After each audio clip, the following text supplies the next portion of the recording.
This is you, right? I didn't take your notes. My pen, though, you do it.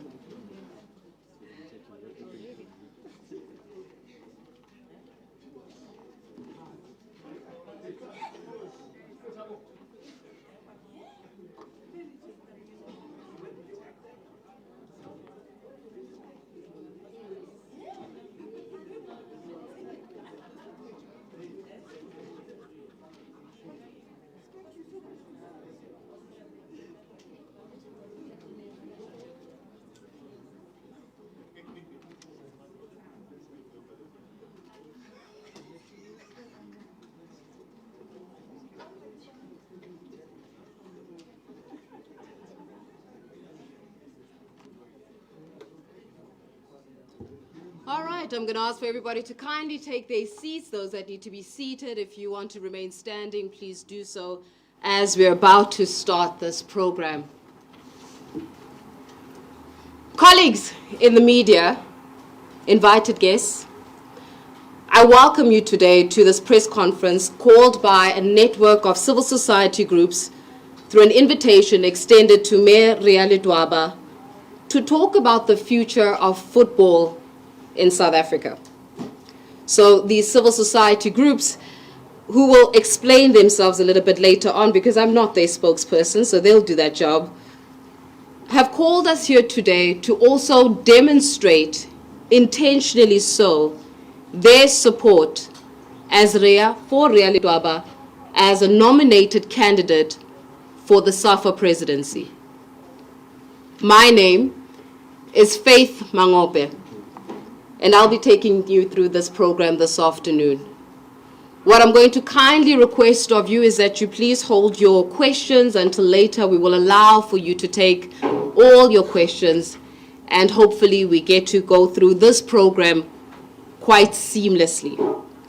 Now, we're also anticipating this morning to hear from Mayor Ria Ledwaba herself on her vision of how we take football forward in South Africa. And as we do so and as we go through the program this morning, may I ask that we also take consistent reflection on just the kind of South Africa we want and the type of football we as a citizenship deserve.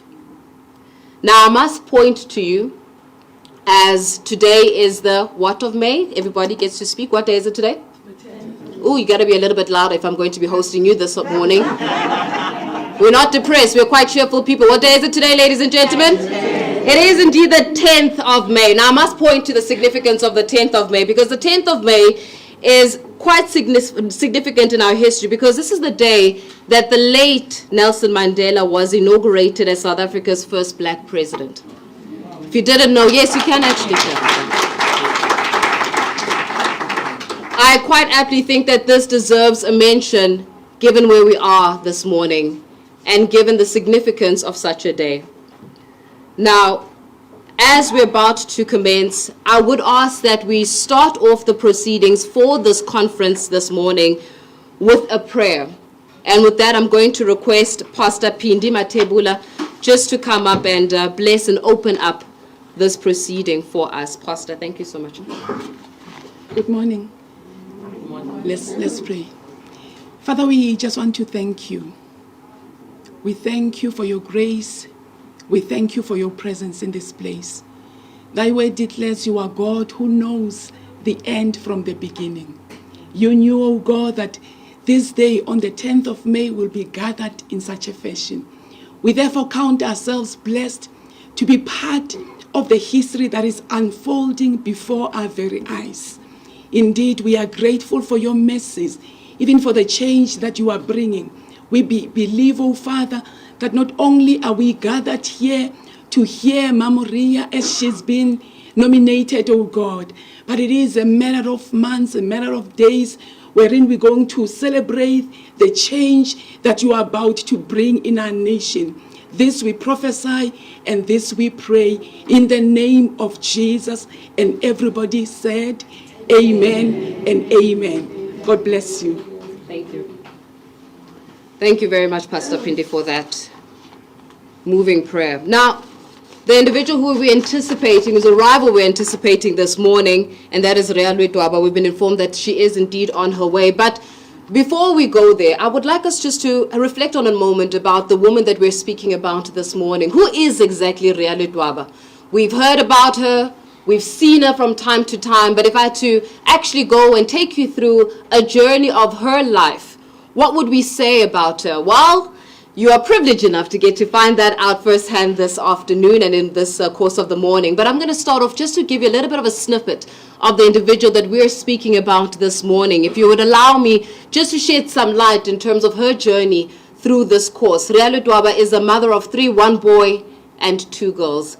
She has broken barriers in a male-dominated industry, many male-dominated industries, especially football.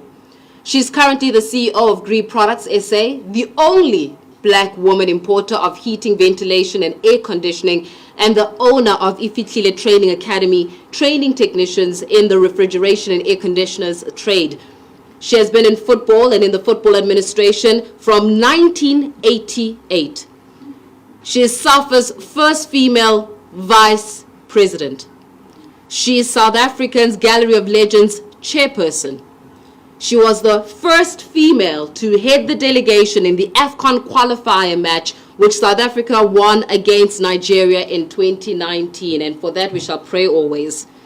She facilitated the establishment of the first women national league in South Africa. Yes, you can clap for that. She is the founder of Ria Stars Football Club that played in the Premier Soccer League. She served on numerous committees and boards at PSL, SAFA, and CAF. She is also multi-award winner, to mention but a few.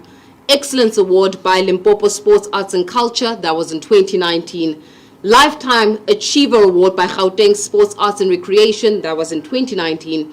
Devoted Citizen by Hope Restoration Ministries in 2019.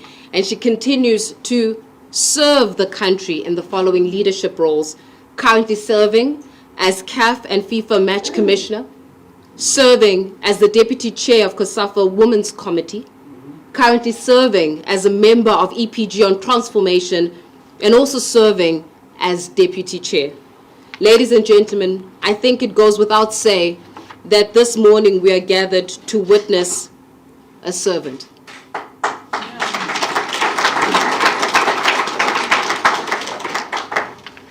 With that, to give us a little bit of context as to why is it that they gathered us here this morning, allow me to call up from the coalition of civil society groups, Siyabulela Gentile. Siyabulela, please do join us onto the podium. Thank you,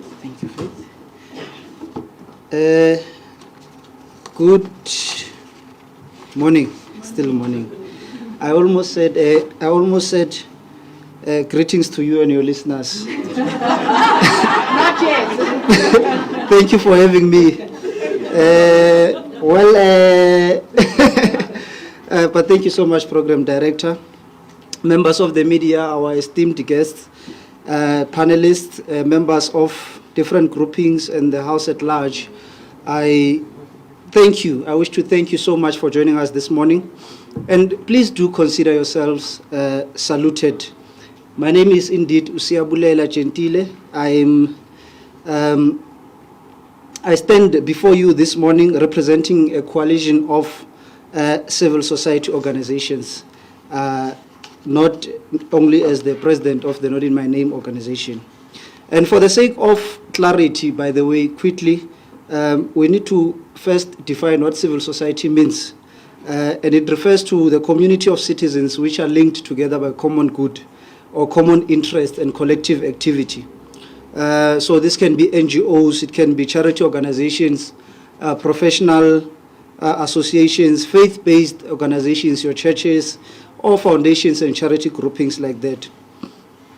So as a collective, we are particularly challenged by the documented realization in the South African Football Association Statutes preamble, which states that they need to defend the democratic gains and to transform South African football to be in line with democratic values underpinning the South African Constitution and to be world class. Ladies and gentlemen, as ordinary citizens, we are finally exhausted by the fruitless exercise of standing by the sidelines as mere spectators on issues concerning the future of the beautiful game in South Africa.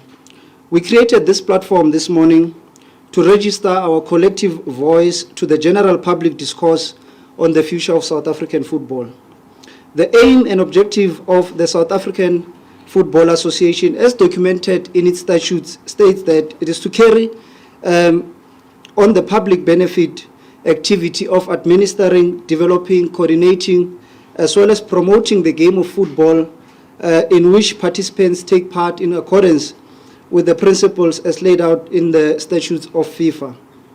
Now, the administration can never be for the public benefit if it does not involve the public and the participation of the public. And we are the public. And as the public, we are saying that we have noted with excitement the nomination of Ms. Ria Ledwaba as the next president of SAFA. And we are here this morning to say that we are fully behind her.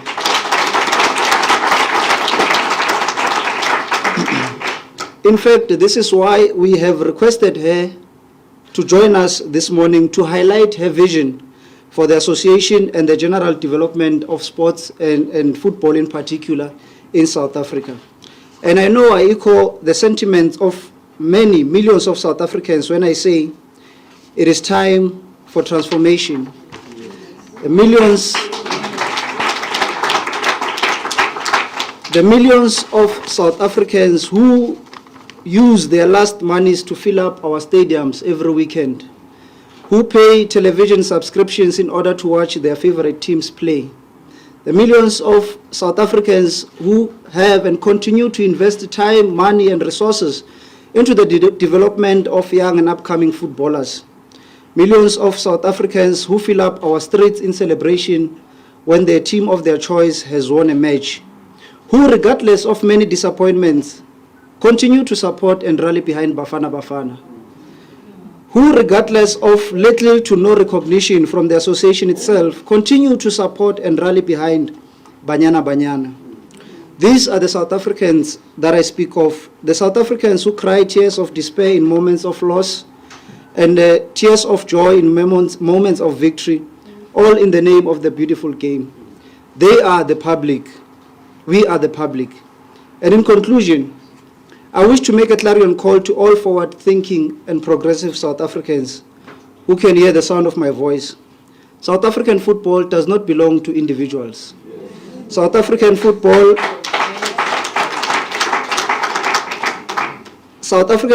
does not belong to individuals. It does not belong to the politically connected few.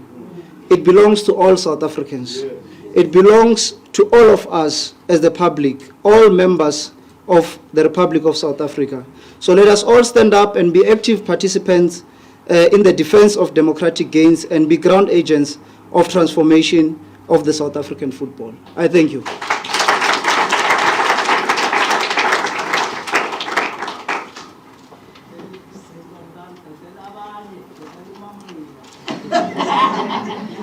Thank you very much, Siabulela Gentile there. We're going to continue with hearing from numerous individuals from our delegates who have decided to take it upon themselves to give context as to experience as well as to why is it that this day still stands as quite significant.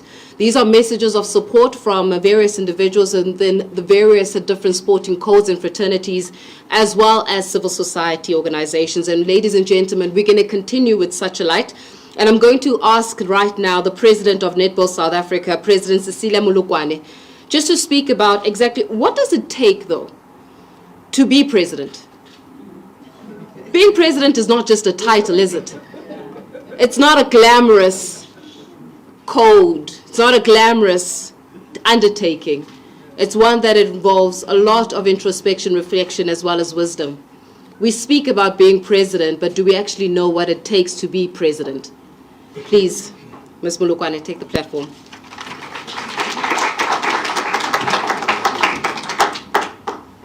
Yeah. Good morning. Good morning. That's better. Watinda Bafaz. Members of the media, dignitaries that are here, program director, president, it's something that people think is glamorous. It's all about fame. It's all about being out there. But I can tell you it's one of the hardest things to do, especially as a woman.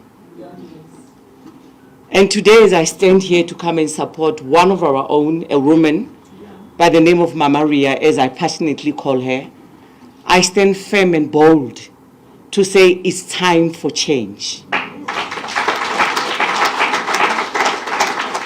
I don't feel nice when the Minister of Sports in the country calls powerful federations in the country. And when he called the top 6, I'm the only woman who's representing the top 6 federations as a president. And to me, it's like, I don't feel proud and I don't feel happy being the only woman representing the sporting fraternity there. We need another woman. And as I always say, if you want the job done, send a woman. It won't be done. It shall be done. If we want change in football and we want to see Bafana in the top 10 of the rankings of the world, take my word today, on the 10th of May, at this time I said, a woman will make that change.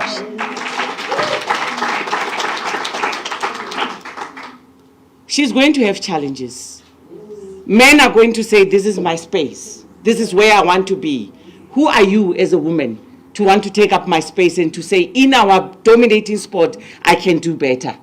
But I tell you, as much as we gave birth to you, we know your weaknesses. We know where to touch you. We know what to do with you. So she's going to make that difference that you never thought she would make. Because of simply means she's a woman. And a woman, as we say in my language, no matter how tough it is, how hard it is, we don't give up.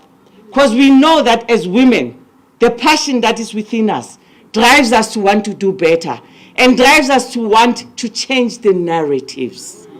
And I think with Mama Ria, the narratives of football will change. She has gone through all the ranks. What more do we want from her? Only to say to her, this is our time, and it's time to take up our space as women. It's time to showcase what we can do as women. And it's time, as women, to hold hands together and say we're doing this together. Because the people that will also take her down, it's us as women. I want to challenge the women in SAFA right now, who are leading in SAFA. I'm happy I'm not in SAFA, so I don't have to get any vote or do whatever. So I'll speak as it is. To say, you are the first people we want to see voting for Mama Ria. The men should support you in what you're doing. We must take up the baton as women and go forward and say, as women in SAFA, friend, I'm going to challenge you as women in SAFA to say, you must really be behind one of our own. And we are not saying that men can do it, but we say it's time that we show that we can also do it. Give us the space, give us the time, and give us the opportunity to show that we as women can do it, because there's no powerful human being in this world like a woman. And the only person who can make change in this country, who can say to the country, Bafana is going to be up there. It's not going to be the likes of Dr. Kumalos that won the 1996 AFCON. We want to qualify at AFCON, but we want new minds. We want new people with new ideas to say, how can we change this? Because I know she cannot do it alone. Yeah. She has to do it with all of us. And when I'm saying all of us, media, people who are sitting here, we must all rally behind her. And one thing that is going to help Mama Ria in this thing, as she called us to support her, even when it's tough, she must call us to say it's here. And this is how tough it is, and how do we carry this baton forward? It's never easy. I am very challenged where I sit, especially now that, first time a women's sport is hosting a World Cup in this country. And we're going to show, not that we want to prove ourselves that we can do it, because we know we can. We are just going to show the country that when it's done by women, it's done better. And you know it's going to be better. And we want to say, Mama Ria, given this opportunity, she's going to do it better because of she's better. And as women, we rally behind her and we said, this is the best time and there can never be any other time for SAFA to be led by a woman and a woman of Mama Ria's caliber. As Cecilia Molokwani from Polokwane, the chosen one as I call myself, and from her own home province, I want to say to Mama Ria, you can, you shall, and you will. And because of she's a praying warrior and a woman who believes in changing the narratives, nothing will stop this woman. Sia always says in this story, unstoppable. I think this woman is unstoppable. So let's support her. I thank you all.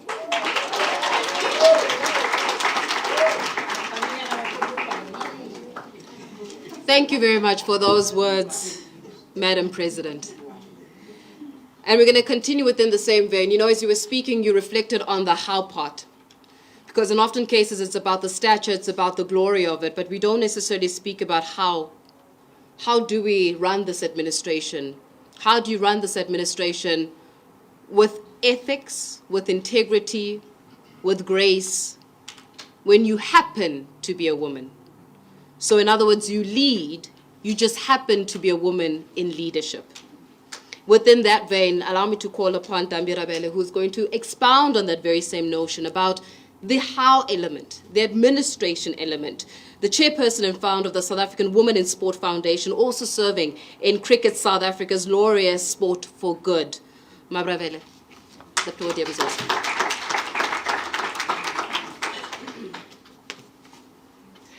Good morning. Thank you, Faith. And thank you for all of you who graced this event. And to show support for Ria. I think when she arrives here, she will feel welcomed because of we are here to support her. So South African Women in Sport Foundation support her nomination because of the fact that we believe in equality, we believe in diversity, and we believe in inclusion.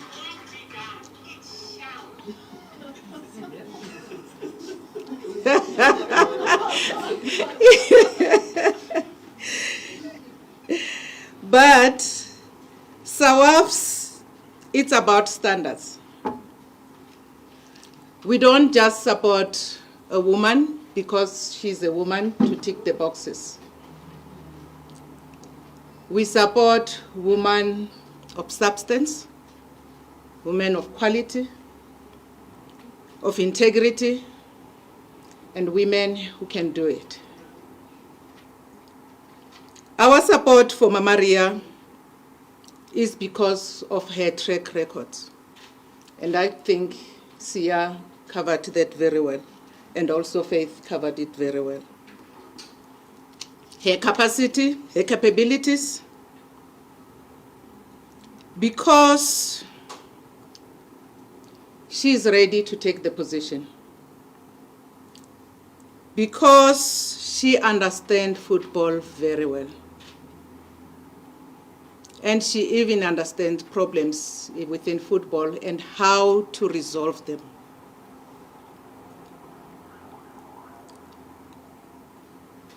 Mama Ria brings a new and different thinking because as men and women, we have different patterns of thinking and approach on different issues. And I think football, it's lucky today to have a woman saying, I'm ready to assist at the right time.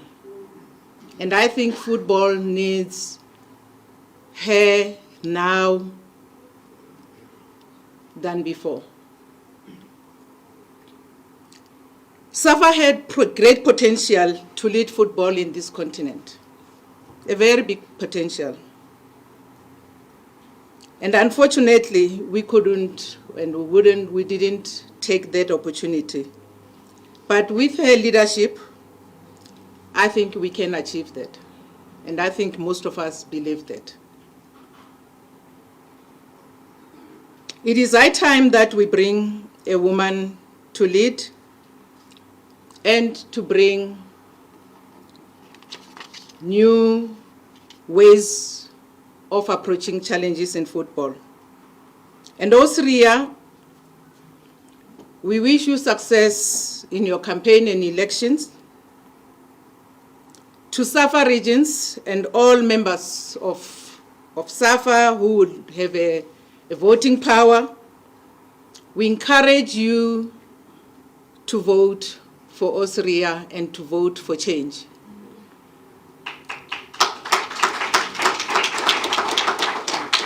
SAFA need new look, and Ria can bring that look.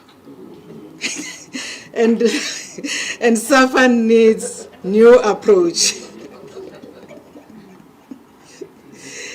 Your launch today at this house of the legend of democracy, a man who preached democracy and understand equality, diversity, and inclusion, is the right place to launch your campaign.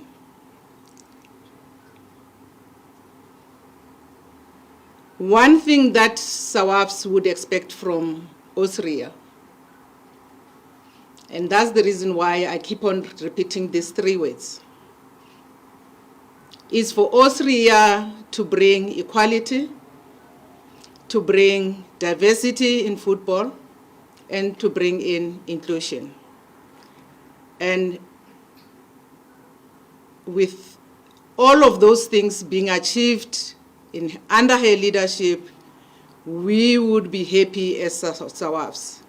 And we will give her full support throughout. We represent women in sport. So we are talking about women in sport who would support Ria throughout, but only if she does the right things. And I'm definitely sure Ria will do it. And if she does it, she will get our full support. And with that, I would want to say, Ria, you are our next SAFA president. Thank you.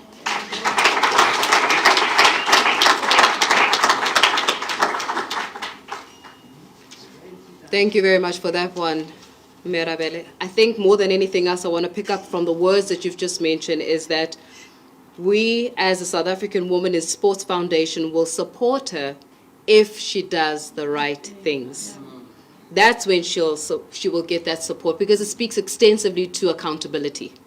I will hold you to account as much as we expect you to hold us into account. And ladies and gentlemen, holding somebody to account requires you to run as an ethical person who understands ethical leadership, who is able to run with integrity. And with that, I would like to call Dr. David Molapo to expound on this theme around ethical leadership. It's one thing to want to lead, but it's a different thing to lead with integrity and ethics. And to help us understand and manifest exactly what ethics means in this current discourse in South Africa, Dr. David Molapo, I'm sure you'll be able to elaborate on that one much better. Please welcome. Good morning, ladies and gentlemen. Look to someone at your left or your right, bag, and say something like this: you look stronger than the strongest washing powder. Please do that.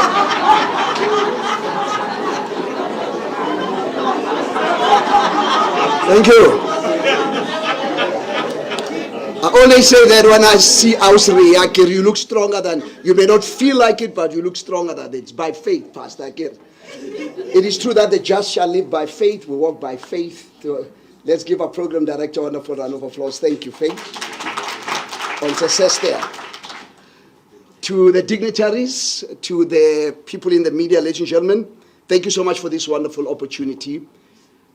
when I'm in this place, my emotions are evoked because a couple of years ago, on the other side, for the whole week, we were doing the commemoration of our late icon, Ntate Nelson Madiba Mandela. And for 5 days, Faith, I was handling that program there. So it is appropriate today that we're here to show support of another icon, legend, extra legend. That's an inside joke, they know what I'm talking about there. Life is like a coin. You may use it any way you wish, but you can only use it one time. Your life and my life are symbolic. Your life is like a coin. All you have to do is to maximize and optimize this thing called life. And if the truth be told, Africa, since this is Africa Month, is faced with the challenge of leadership. There is a bankruptcy, there is a vacuum of leadership. The cry for ethical leadership has echoed down from Kokasi, townships, faith-based organizations, NGOs, churches, and we can go on and on, including more SAFA, while people are suffering more SAFA. I believe that I'm here representing the ICANN Foundation, 6,000 schools, TVET colleges, particularly the next generation of leaders that are looking for a change, looking for ethical leadership. And you may ask, what are the traits of ethical leadership? An ethical leader, before I talk about the trait, is the one who understands the word lead, L-E-A-D, lead. You lead by loving yourself and loving the people you lead. The letter E, you encourage yourself so that you can encourage other people. The letter A, you are willing to be advised, to be coached and mentored by other people so that you can be able to do the same. And the letter D, you discover your God-given ability, you develop skills, including ethical skills, so that you can be deployed to serve the people. Because an ethical leader is a person who understands the importance of servant leadership. It's all about serving. A servant leader is the one who will respect everyone equally. A servant leader will communicate openly. They are hot communicators, H-O-T. They communicate honestly, openly, and transparently. They are able to mediate because at the end of the day, a leader is there to serve. The problem in Africa is this, that we die with our leadership skills. We need to identify people, the next generation of leaders, pass the baton, be able to coach and mentor them so that they can do better than us. And that is why change is needed. We as Majita, as Auti, Babu Gentile, we've done our part. And it's time to pass the baton. Because it is true, man, if you want the best man for the job, get a woman. And yes, an ethical leader is a person who is honest. They are filled and fueled by this thing called integrity. Because there is a difference between reputation and integrity. Reputation is people's perceptions about you, but integrity is who you are when no one else is around. Faith, I'm sick and tired of people smiling at me, even in leadership. Antoine, they say, how are you doing? Fine, you're bastard. You know, people, you know. A person of integrity is a person who knows himself and herself, and they are not intimidated by other people. They are secured in who they are. And finally, I believe that this time for change is all about a person like Ria, who I know for many years.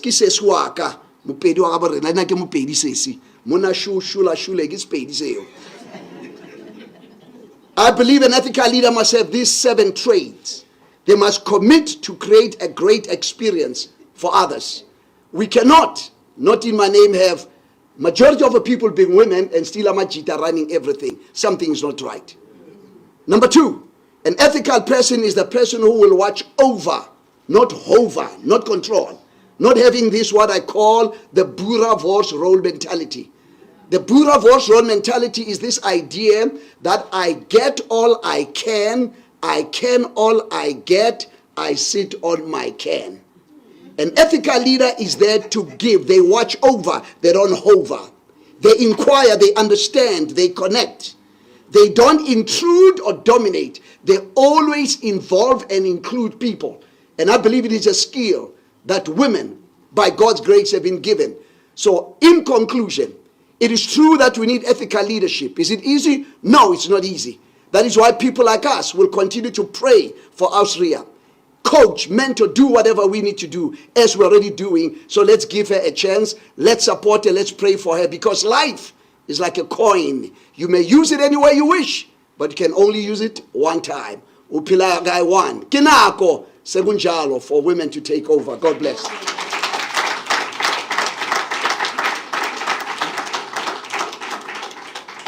I think, Dr. David Mulap, we're going to walk away today understanding the Boerewors mentality and the Boerewors role mentality. So once you are in the presence of people and somebody does something to you and you say, don't be a Boerewors role.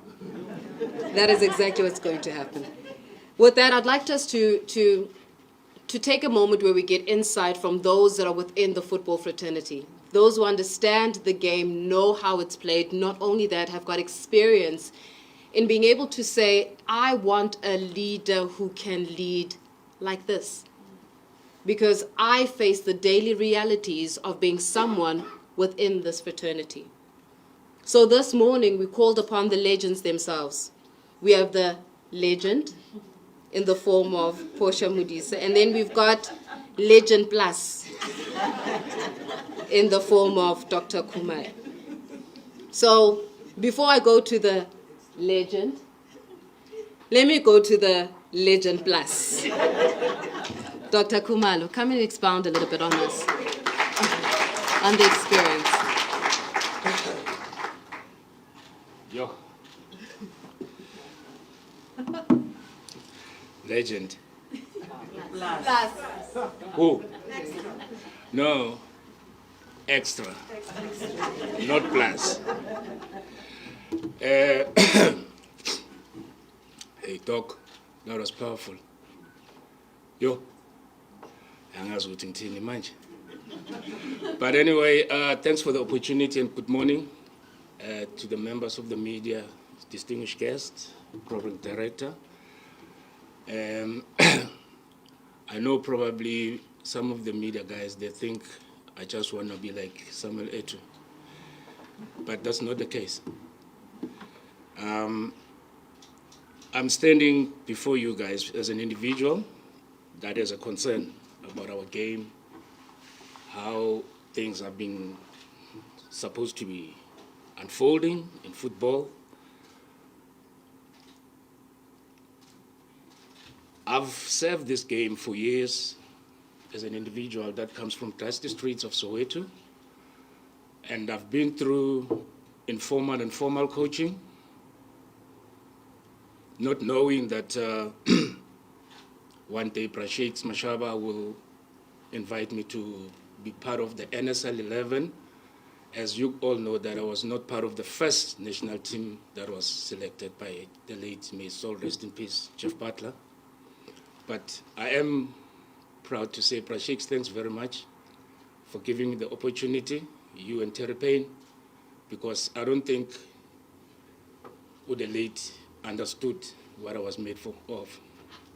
And for that, I was given an opportunity by being selected by Stanley Skrima Shabalala to represent South Africa in 1992, which is 30 years ago. And I did what I was good at. Bebal Saba, I took it. Because I'm coming from a varsity that taught me to be brave, a varsity that gave me an opportunity, leadership that gave me an opportunity and showed me respect and how to respect. But all that has gone into vain. There are politicians that spoke, but I'm talking about football. Are we doing justice to the young generation out there? No. I'm coming from the dusty streets. No. It's from the dusty streets efforts. Because leadership was key. They gave us an opportunity to represent a so-called South Africa that was deprived an opportunity to test their strength against international teams or countries. But in '92, we showed them what we're made of. And I scored that goal against Cameroon, and I'm proud.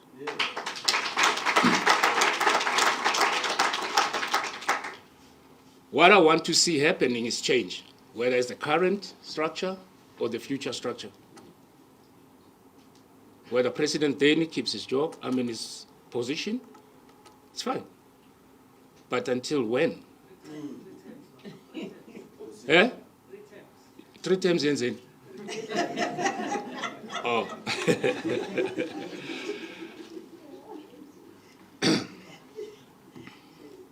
We managed, through the SAFA leadership, through legends, corporate, media, and lastly, South Africans. We embraced the flag of South Africa. We knew what does that mean to us. 92, we won against Cameroon. 4 years later, we were crowned champions. And let me make it clear. Some of the legends today in Africa, whenever I talk to JJ Okocha or Daniela Mukachi, they'll be like, you guys were crowned because you were host. So we cannot qualify ourselves, but we probably qualify because we're hosting. But in '96, we qualified for the '96 Africa Cup of Nations because we were only told after we've beaten Madagascar, in Madagascar. And through the media guys, they came to the camp because there's division. Today, media is isolated. But then, Thomas Kwenaite came to Clive Parker and told him, you don't have to play dog in the middle. They've planned against him. So I went white. We changed the strategy because our media personnel helped us. But today, the media is nowhere. Leadership, you're tsotsi, you're clever, it's key in South Africa. This country is blessed with talent. We are only envying positions, but not delivering. We'd rather kill, disrespect, suppress because of a position. And why can't we get people with ethic in terms of delivering? Ushilo President Lawat Abafazi, they can show you the way.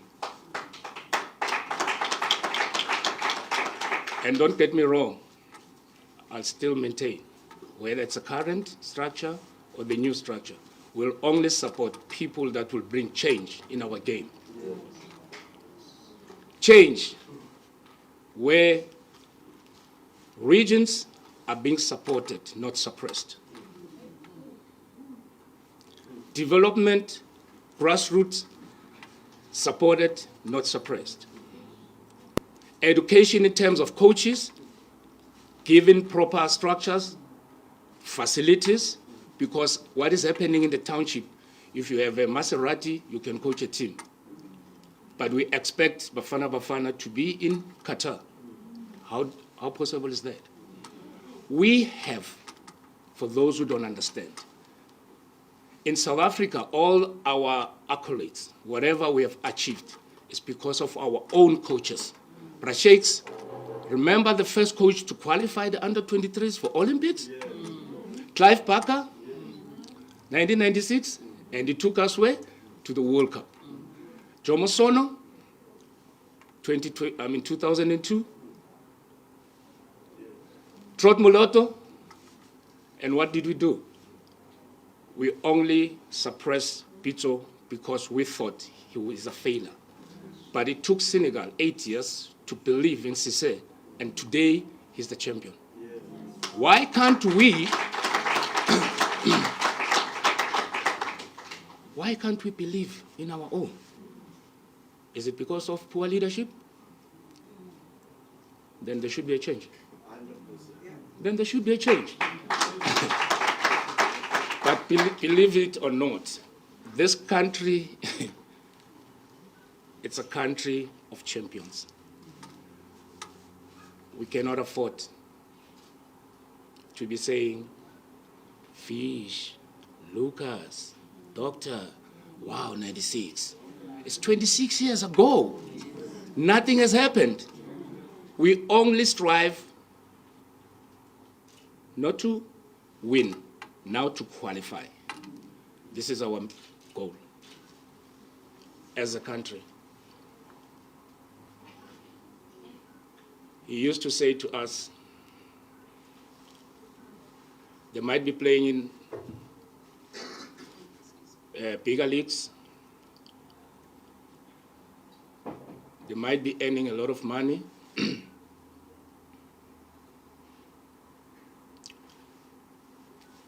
The world knows them. But what I saw when we played France was embarrassing, because we played against England, we played against France, we played against Germany, but through leadership, there's only one thing that we were told in the dressing room. The difference is the national anthem, but they are like you guys. And we went out, we dig deep, because he said, you're not representing your friends or yourselves, but the nation. So if the nation is in crisis, what's supposed to be done? Change is needed.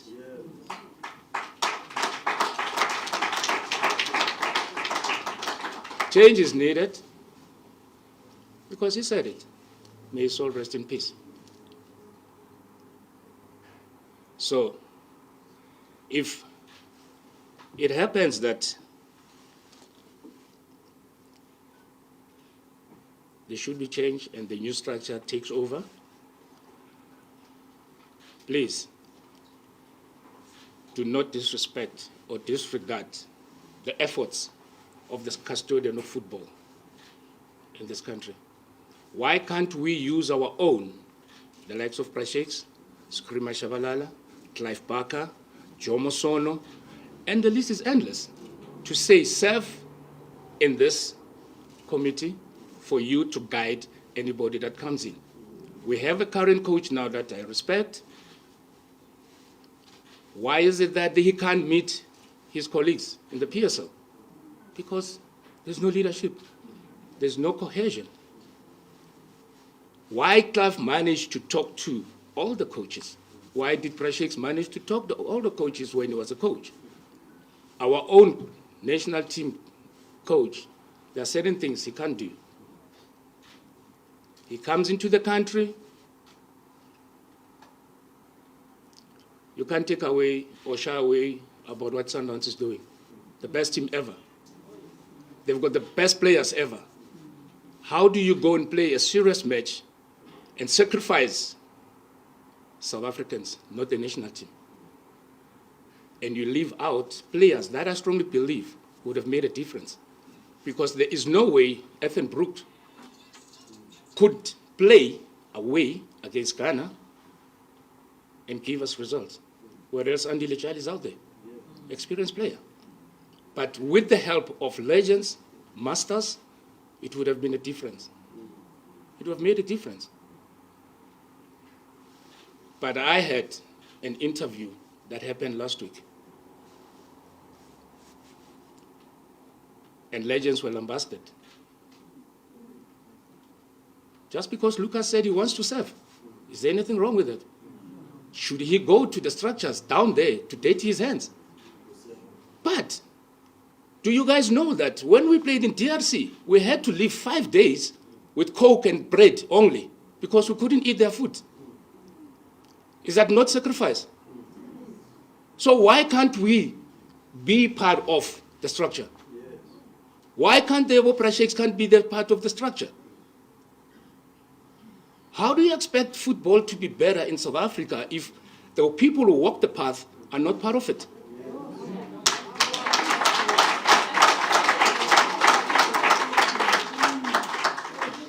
How?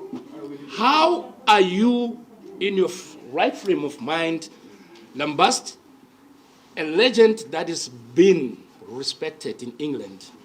He's been honored, because we don't do that in South Africa. But what we do, we chop and criticize them because they know.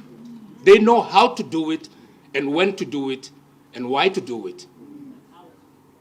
The how part of it maybe later. So, I'm saying with the change, let's consider our ancestors that made this game to be what it is today. There's so much bloodshed in this country that we cannot afford to go another 3 years without change. But I can go on and on and on and on. Does she deserve it? Yes. Yes, definitely. Can I steal your water? So it's usually second half, ne? We dehydrate. So it's half time. Half time, yes. You've got literally 30 seconds. It doesn't matter. Score a goal. In football, there's what we call referee's optional time. So, so if there's any change that needs to happen, if Mam Ria will be the person to make change, I personally will support that.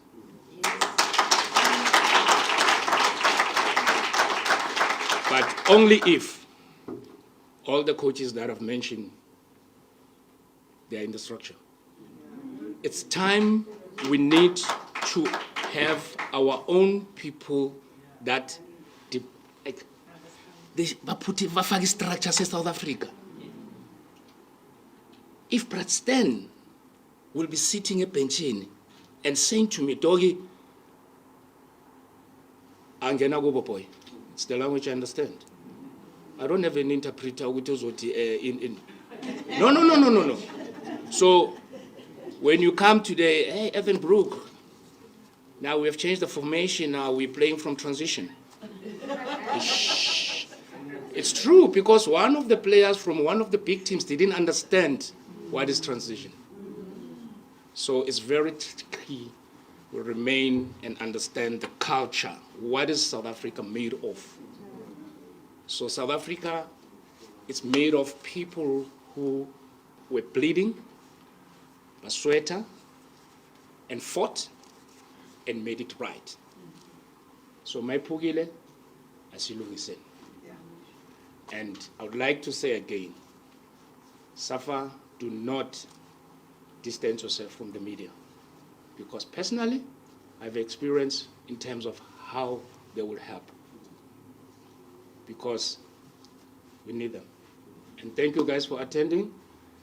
Nengang Miss Koti, but I'm just saying.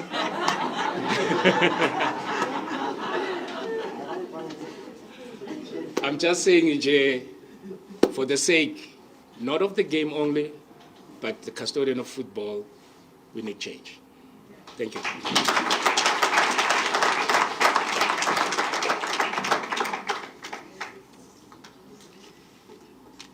Hi, if there ever was a moment, what do they call it? Doggy dog? Is that how the referral goes? Siabong. I think more than anything else, I think what has become very apt is that you kept making reference to the past tense. So it would mean that we're living in the glory of the past instead of the glory of the present. And I guess I would ask us to reflect today on how long do we want to live in the glory of the past instead of the glory of the present? Are we South Africans of the past, or are we South Africans of the now? With that, ladies and gentlemen, before I call upon my next speaker, I just want to ensure that everybody gets to go home after this press conference and nobody gets to say, my car is stuck, because I don't know if we've got jumper cables for you. So I'm going to ask Hyundai Getz, whoever owns a Hyundai Getz with the registration plate RVJ319, your lights are on. So Madam or sir, if you want to get home after this press conference, I don't have jumper cable, so I cannot help you. So please make sure that you switch off your vehicle so that we are able to get home all right with this one. With that, ladies and gentlemen, allow me to call upon the legend, Portia Modise.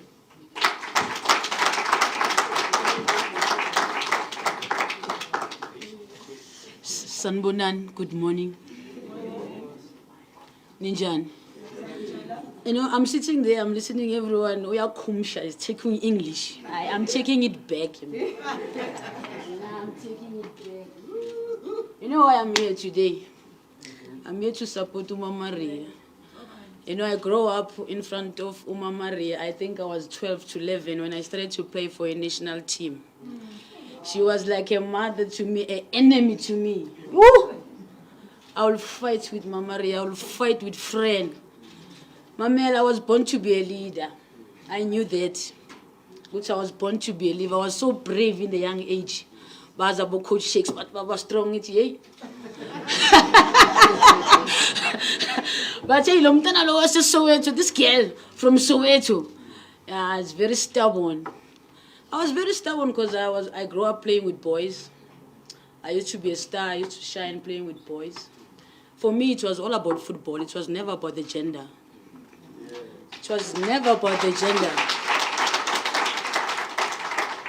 It was about football.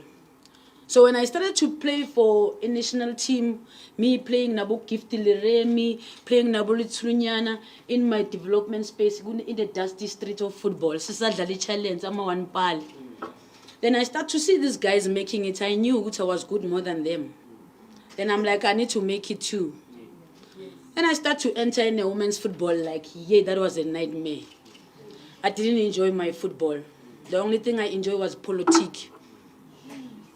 The only thing that I enjoyed was me being suppressed, us being suppressed as women. No one wants to listen to us. What we want, what we're crying for, our voices, they needed to be heard as women. But no, as young I was, seeing about Desiree Ellis, about Cabo Zita, about Figiles Toll. People, they don't know about those people that I'm talking about today. Because people that they were leading before, they didn't create the legacy for us to be remembered. We were just tools that they were used then. Funny.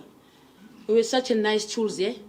Singing that national anthem, like Udog said, with pride, understanding why we're singing it. We were soldiers in a different way. You know, when you see those soldiers carrying those guns, we were soldiers with that round thing. Because going Africa, it was not easy. I remember when I was in Nigeria, it was only one team that was qualifying to go to the World Cup. We went to Nigeria, we played them home, Caledonian Stadium, we played them draw. For the first time, I scored 2 goals. I was like, I'll break this chain. Then we went to Nigeria. For the first time, they put us in a nice hotel. We were so blinded, we couldn't see what they were planning. Then we get to this hotel, they give us food poison. All of our players, they were dying. Cabo Zita was in the hospital. We thought we're not going to go home with Cabo Zita. He was the worst one. We cried. It was only 4 players that left. They wanted us to go play still. We got to the stadium. The full stadium was full. We needed to dress, 4 of us, going to the tunnel to make sure which Nigerian fans, they see which the team is not full. Other teammates are sick. We needed to be there inside the stadium to make sure good they see which we sick. We got there.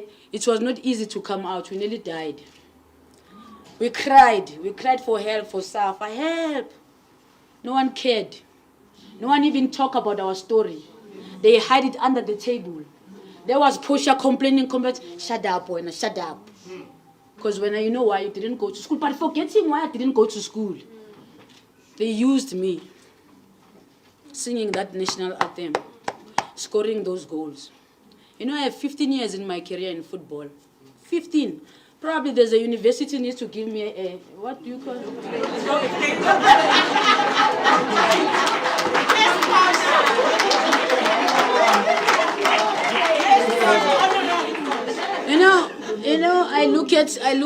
I listen to Dog, I listen to Doc, I'm like, Esh, you know, I wish I can tell the same stories about women the way Doc speaks. We do have those women, but they were hidden. We didn't know about them. We still have those women that are powerful, but no one talks about them. We have players that they played road, we played overseas, but no one talks about our achievements. I remember when my president, Tuteni, gave me a golden boot. They made me retire anyway, because I'm a strong woman.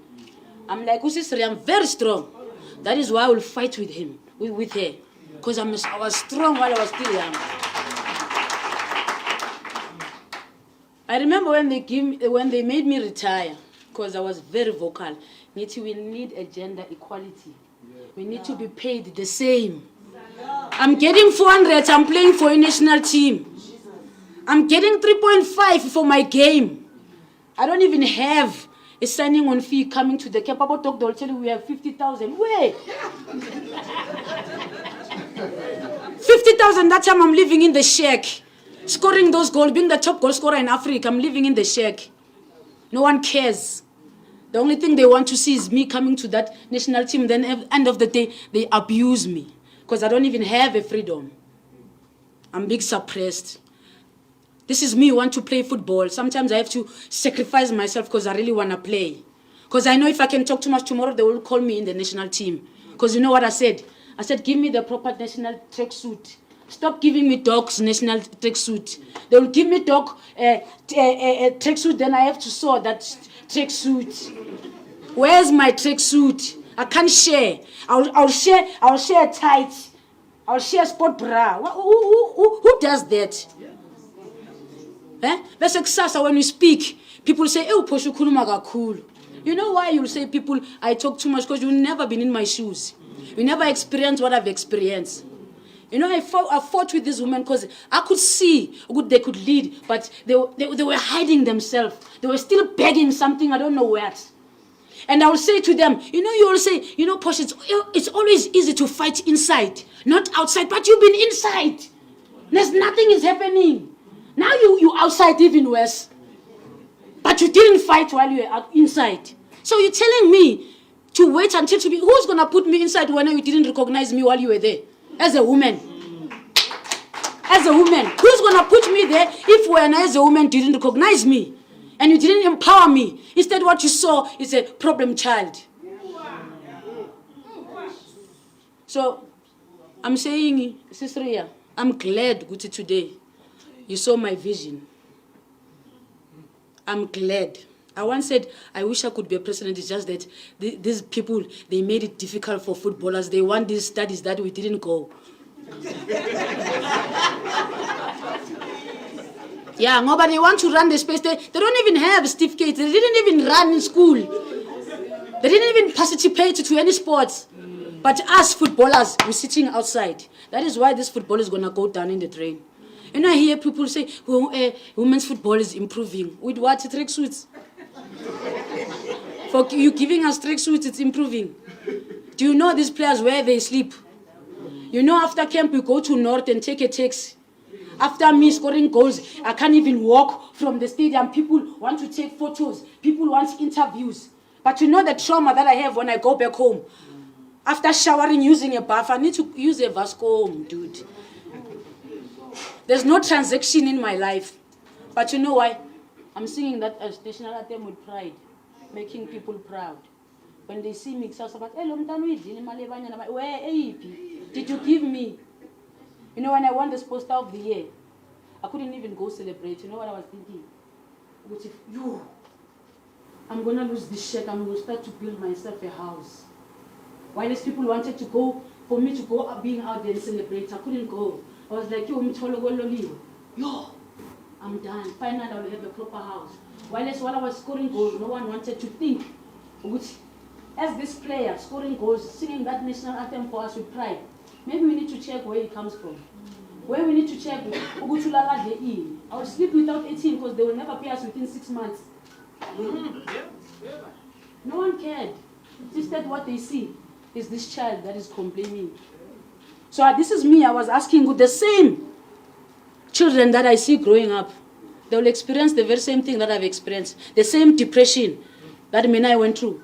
You know, when I hear people talking about depression, I'm like, maybe I experienced it a lot of time, but I didn't know it was depression. You know, because, you know, that time it was not popular. But ngoba you grow up in Kasi, when you have things, you go out and hang around with your friends, you come back, you're like, I know, sing him George. You know? But today there's people killing themselves, taking their lives. Because this thing is real. It's even, like, I sometimes I get that, you know why? Sometimes I'm even on petrol, I don't have money for gas. Sometimes I don't have money for food. Even now, the top goal scorer in Africa, Utokumnani.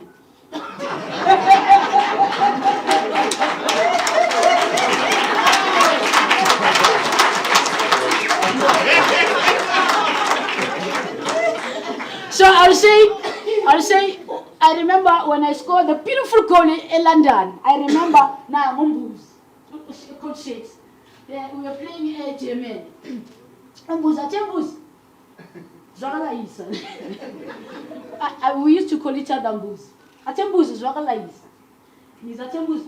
I can see you want to dribble off them, but if you can check this goalkeeper is always coming out. And you can take one, then you head up, then you take a shot. Natasha Mbus. I go back, then I get this ball. It was preparation going to the Olympics. We were in Germany. I get this ball, then I remember, I see this goalkeeper. I take a shot, I score this goal, I say, Boozy. You see, the story continues because we get to the Olympics in London. The same situation happened. I intercept the ball in the middle field. I remember Wani. I take that shot. That is the goal, everyone. That is crazy about in South Africa, just because the coaching age, we lost the culture. We lost the culture. So it's what I'm saying, good. Yes, we can have these coaches, pay those coaches that you want to pay millions, but you don't want to pay us. Tina, we need to be hungry as black people, because you don't believe in us. But we know how to identify our talent, because this is home. This is home. So I will say, Mama Ria, Nyazi tala silo banye bazo confused lava be media nyabaz. They'll be so confused. Hey, Posha today is here to support Mama Ria. I never hated Mama Ria. He was my mother. But I wanted always Yana to recognize the power that she has. She can lead. You know, every time when I fight to Mama Ria, nyam shogoloza. Guchang prove it wrong. When you prove me wrong, you do the right things. I'm like, so don't ever get me wrong. I'm young, gents. I was raised in a good way, in a very, very good way. Normally there was no money at home, but they told me that I'll always respect abantu abadala, but I will challenge umntu omdala if I wins in the right. Because end of the day, it's not even about us. One day I want to have kids. One day maybe abantwana bam they will take over, playing football. Do I want to send them there in that jungle? No. I need to fix this jungle. I don't care good you love me or what. I don't want you to love me now. You didn't love me while I was playing, scoring goals, singing that national anthem. You didn't think I deserve better. So don't think me now care now. We just want the right thing for women's football.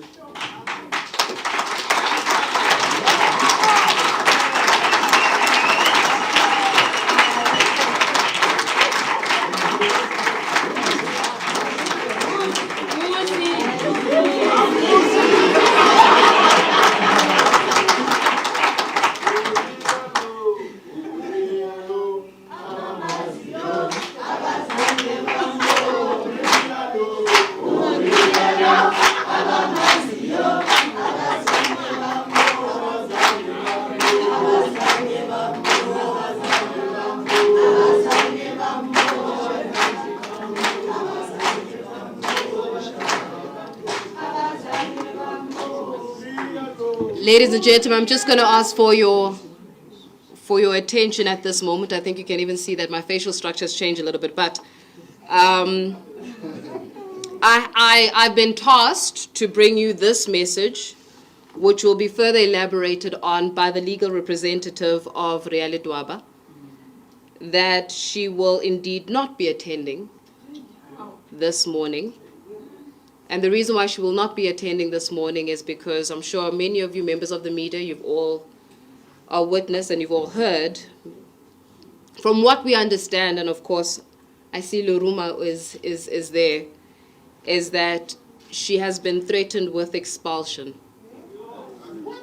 I'm not the individual who's going to expound on this, nor am I the expert who's going to expound on this. So I would like to welcome up to the podium at this moment, Lerumo Tobejana, the legal representative of Ria Ledwaba, to further give us clarity on the recent developments.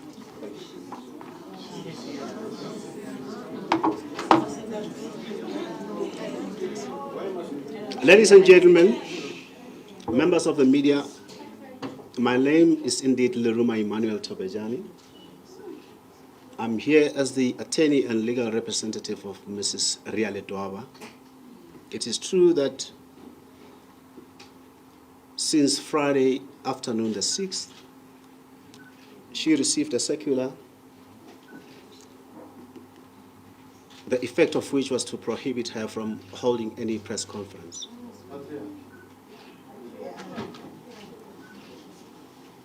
I engaged her, she consulted with me, we went through the circular, and as a lawyer, I pick my fights. I don't advise my client if I believe I'm not going to be able to win the case. Yep. When the waters are muddied, don't allow people to drink. My advice was that let's seek further clarity to the letter issued by SAFA on Friday the 6th. Indeed, we wrote a letter. We got a response late yesterday afternoon. I sat in consultation with Maria almost the whole night. She was still insistent on addressing you, members of the media. And as an attorney, I had to take a decision that will not prejudice her candidacy. My advice to her was that let's wait until tomorrow. Let me go and further research and read the whole night. I had to abandon court today to make sure that I further consult with her, but I did not want her to risk expulsion or suspension. I did not have to do that, knowing that this was a pre-arranged event. There were guests invited, members of the media were already invited. I had to man up and come and address you on her behalf to say, rather, risk her candidacy for the presidency. Let me come and disappoint you with this bad news.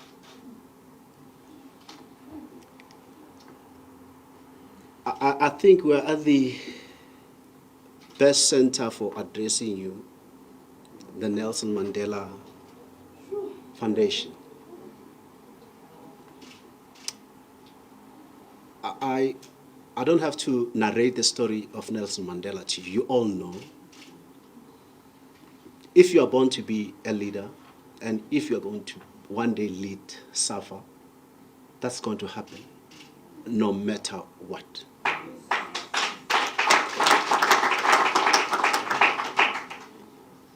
I stand here on principle. I denied her the opportunity to address you based on legal principle, not based on her wishes. So I tender my apology, sincere apology, to all who attended. But as I listened to Portia, I think I don't have to apologize, actually. I have to say, Aluta, continue. Thank you very much.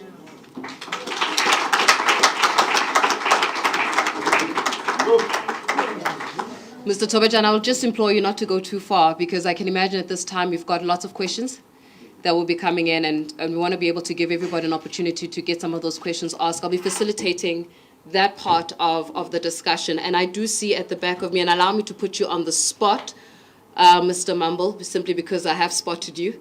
Yes, you. I have spotted you. As the former CEO of SAFA, I think that it will be within the best practice to be able to clarify on how is it that the nomination process works, how is it that the candidacy for presidency works, and also the boundaries and the spec of how the operations work. Because as I stand here, and I do not claim to be any expert when it comes to the issues when it comes to football, but I'm sure many of us are confused. And I would like us to all leave here without any form of confusion. So, Dennis Mumble, former SAFA CEO, allow me to put you on the spot. And I do thank you for this, but I think that within seeking clarity and understanding about how exactly we got you, I'm going to ask you just to make your way to the podium. And you can encourage him, by the way. As I said, I am putting him on the spot.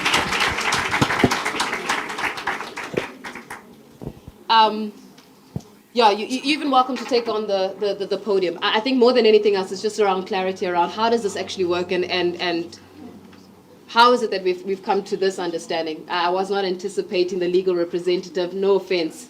I think we were all anticipating Ria Ledwaba this morning. So, yeah, the platform is yours. Yeah, it's shocking, Faith. I'm sitting there, I'm waiting, just hoping to see Ria walk in here. Good morning, everyone. Good afternoon. It's good to see all of you here. I just come like all of you, I think, coming to support the need for change in South African football.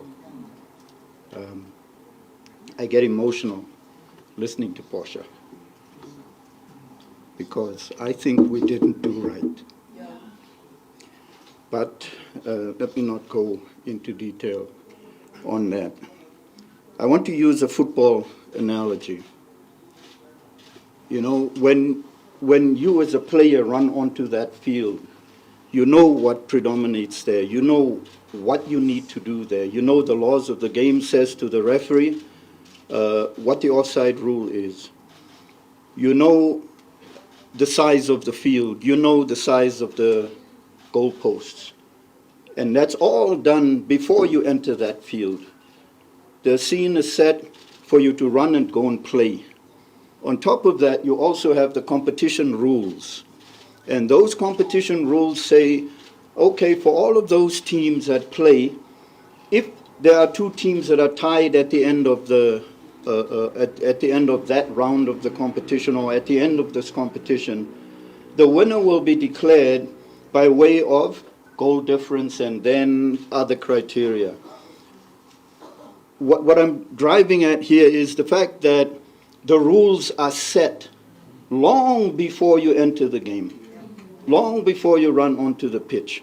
And what we are seeing right now in South African football is an election campaign with no rules. And the rules are being made up as we go along. First of all, I was asked, I'm a researcher, I do a lot of research, it's my job. And I was asked to look deeper into what is happening in South African football now, to analyze the changes that have been made, the constitutional amendments that have been made. And what I can tell you right now is that SAFA has become a closed society. The Constitution is designed to make SAFA a closed society, because now you have so many impediments to qualification for office in SAFA that the South African public has no right anymore to actually participate in the game unless a few selected individuals have said so. You will be allowed to do so. The eligibility criteria, all of a sudden now you must have, yes, there has been some criteria before, but it used to be open. 10 years of experience in football. Most of us have more than 10 years of experience in football. But now you must have 10 years experience in football at a certain level. So everybody else is closed out. And I think that constitution I'm writing something, and I will share my analysis of that constitution later. But let's talk about the election. There's a governance committee that they say that have been appointed. Under the old constitution, there used to be an electoral committee, and that electoral committee's work was governed by the electoral code of the South African Football Association. I wrote that code. There's an electoral code of conduct. I also wrote that code to make sure that participation is fair, participation in the elections is open, and it's transparent. The new constitution has removed all of that. And they put together a governance committee, and in the constitution there are only 2 references to the role of the governance committee. In one article, in Article 30, it says that the governance committee shall appoint a review subcommittee who will conduct the eligibility tests. That's the end of the role of the committee. On the other hand, in Article 50 of that constitution, it says that the chairperson of the governance committee will oversee the election. But what rules is he using, or is that person using? There are no rules. The appointment of the governance committee was done as a kind of a by-the-way thing in the Congress on the 26th of March. None of SAFA's members, I know this because I've researched this, I have to speak to many SAFA people because of the work that I do. None of them were actually given the names beforehand. The names were introduced at the Congress. Here are members for you to approve. You either approve them or, well, I wouldn't say or else. It's just, please approve these names. For those of you who will remember, I think a few weeks before that Congress, some names were announced in the media. And I can tell you, because I've spoken to them except for one person, that none of them knew that they were being appointed to the committee. None.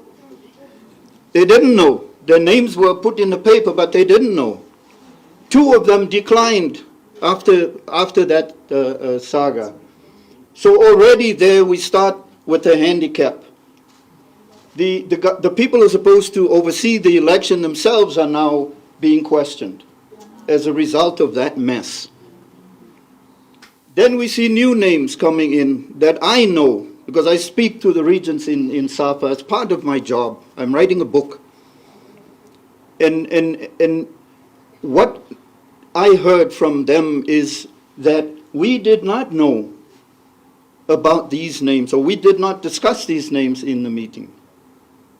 And so the question becomes now, who made these selections? Who made these choices? So already we are starting with the handicap, is that the people who are supposed to run the election, they themselves don't have a governance instrument, meaning that electoral code. Remember I said I wrote an electoral code previously. It was approved by the SAFA Congress.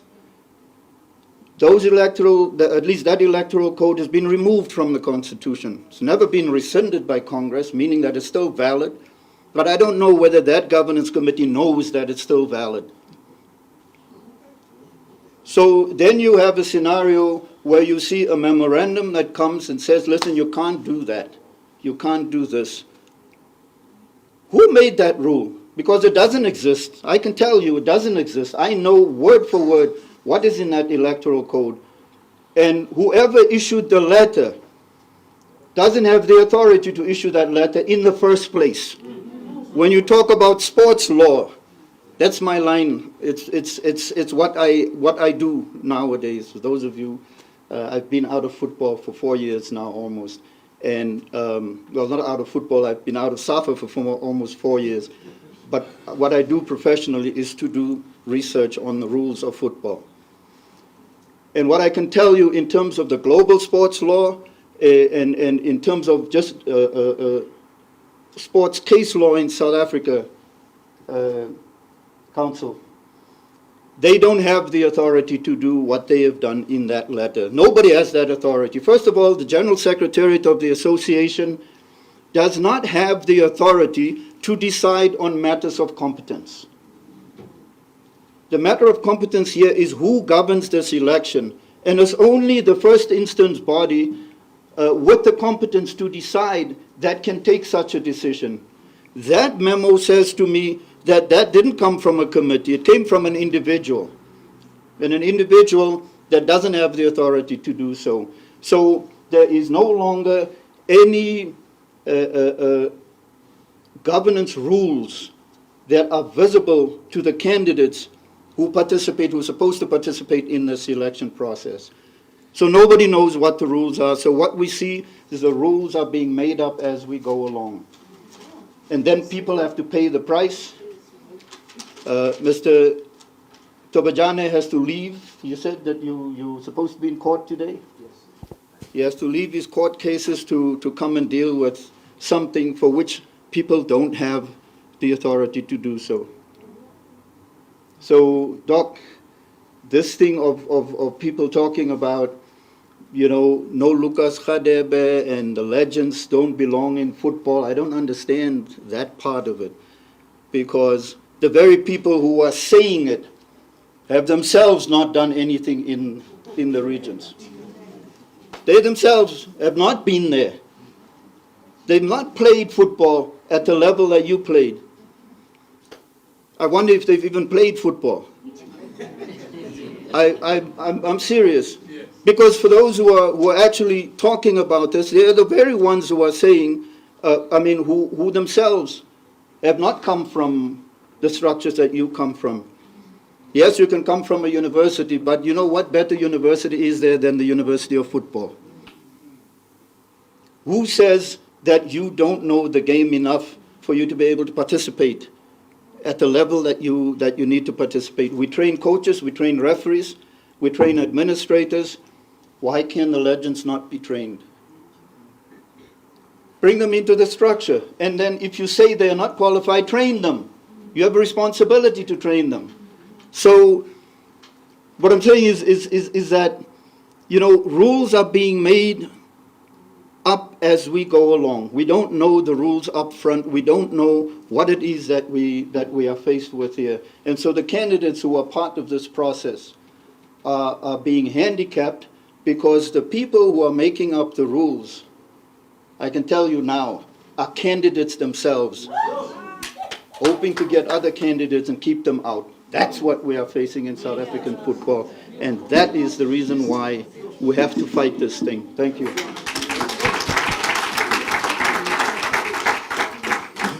I'm also going to require that and request that you don't go too far, just for the purpose of being able just to field some questions. Members of the media, colleagues, do you have any questions at this time? I'd like to open it up the floor.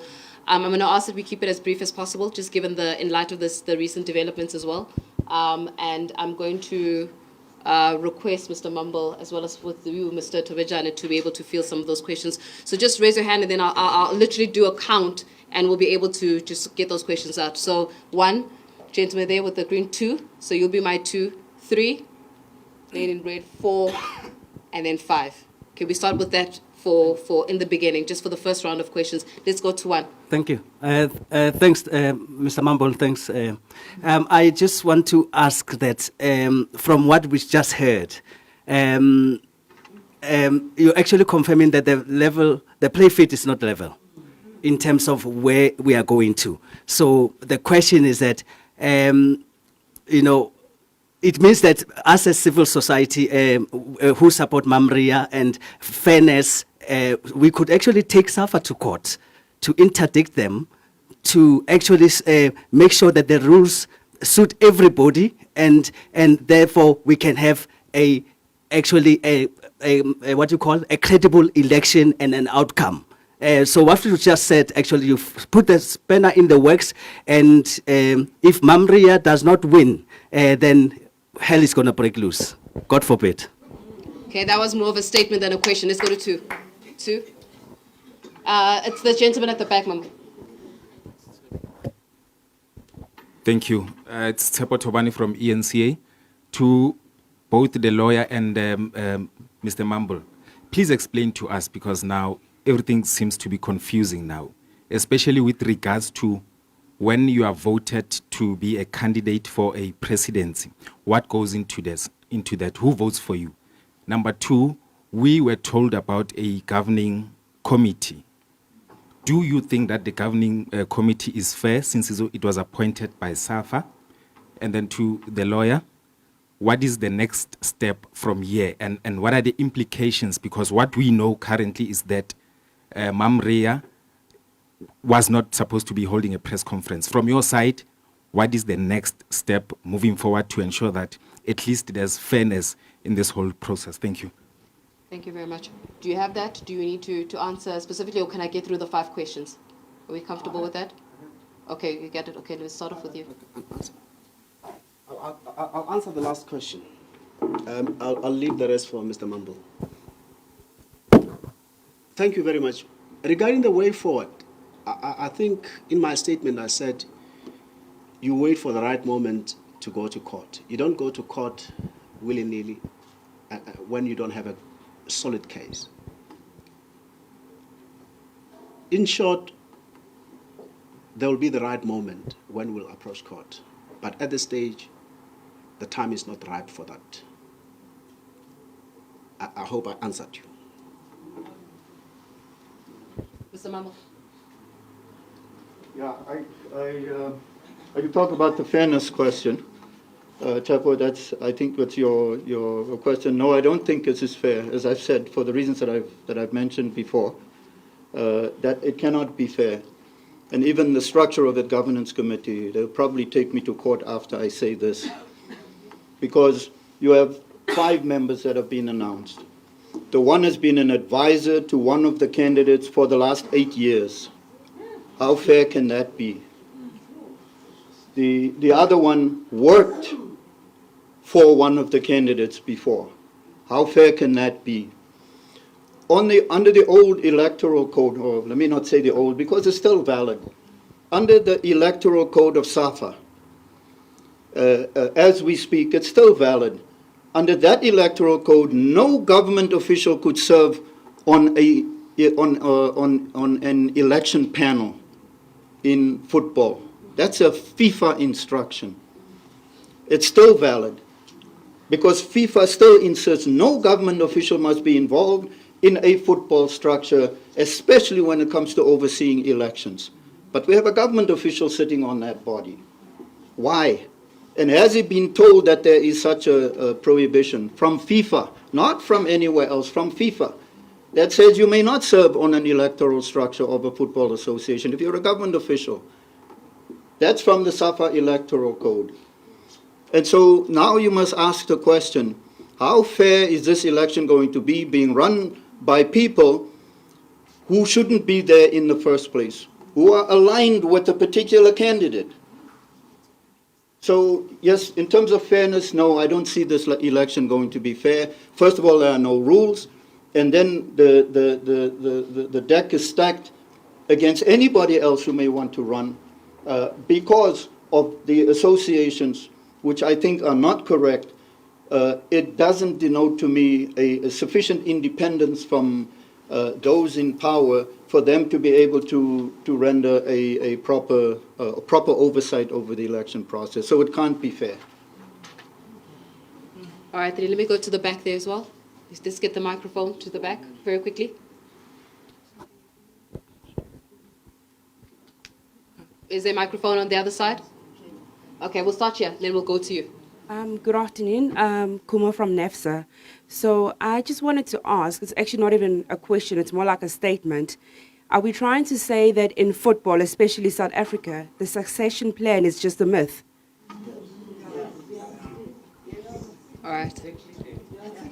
4, let's go to the back, to the gentleman at the back.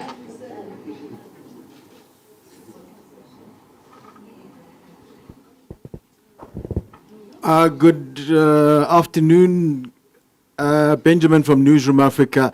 Mr. Mumble, firstly to you, you used to sing from the same hymn page as Danny Jordan. You were his comrade for some time, at least it seems, from outside. No, Mr. Mumble, you used to defend President Jordan quite a lot in press conferences. Have you always been against his governance style or structure? And there's certain things that in the last election certainly raised eyebrows. Did you raise your opinions that you're bringing forth right now? And since you say you wrote those laws or statutes, by law, is it something that can be challenged and this election declared null and void when it does happen, or should it happen on the 25th of June? Benjamin, can I request also that we just take your question afterwards? I'm going to go to one more right here, and then he will respond likewise. Sorry, also, can I just, I missed the attorney's name in full. Thank you. Sorry. Lirumo Tobejan. Thank you. All right.